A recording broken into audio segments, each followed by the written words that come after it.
Hi guys, how are you? Kumusta kayong lahat? So, today is morning, obviously. And it's another day. So, since wala akong ginagawa and my husband is sleeping right there kasi nga kakatapos lang ng work niya overnight. And na-mention ko naman yan sa first na ano ko. So, right now is, the other day, we went to a Dollar Tree. Tapos na-notice ko na they have like plastic pots. And so, I was thinking na, I went there. And sinamahan niya ako at saka nun bumili na ako. Kasi, I really like to plant. Actually, meron akong ano. Teka lang.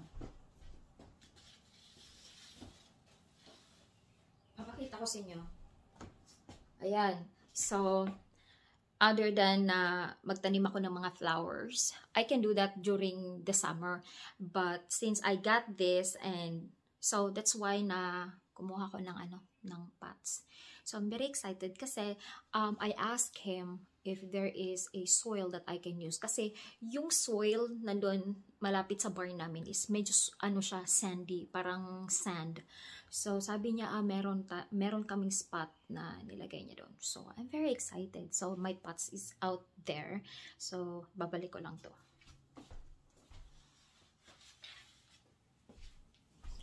Ayun. Okay, samahan niyo ako guys.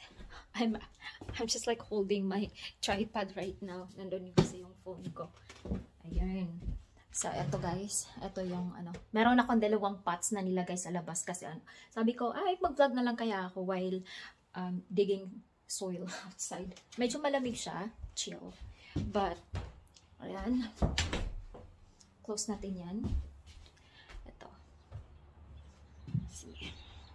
Teka lang ha.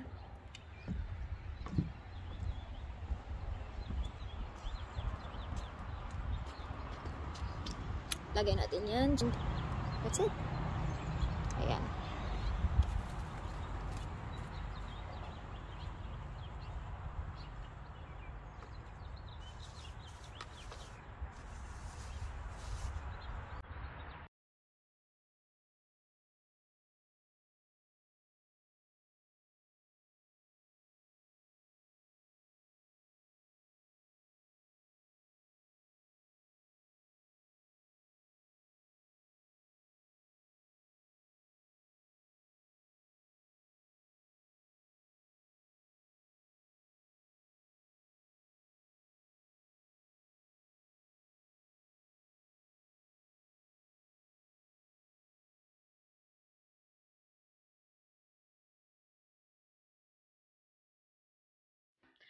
So, okay guys, hindi ko na siya vinlog kasi kita nyo yung kamay ko, super pink. Actually, masakit siya kasi I only stayed for less than 15 minutes or mga 10 minutes. Nag-ano lang ako ng soil, ganyan. Super lamig ya guys na yung ilong ko at saka yung cheek ko, masakit siya. So, I need to go upstairs to get inside at saka kasi super lamig niya. Super chilly. Kasi last night, nag-snow ulit.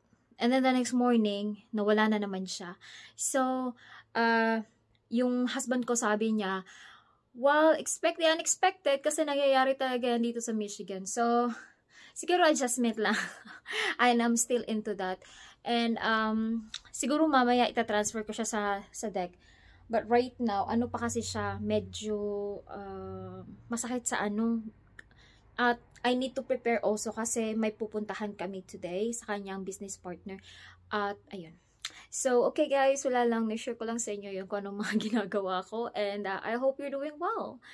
God bless us all and see you in my next vlog. Bye-bye!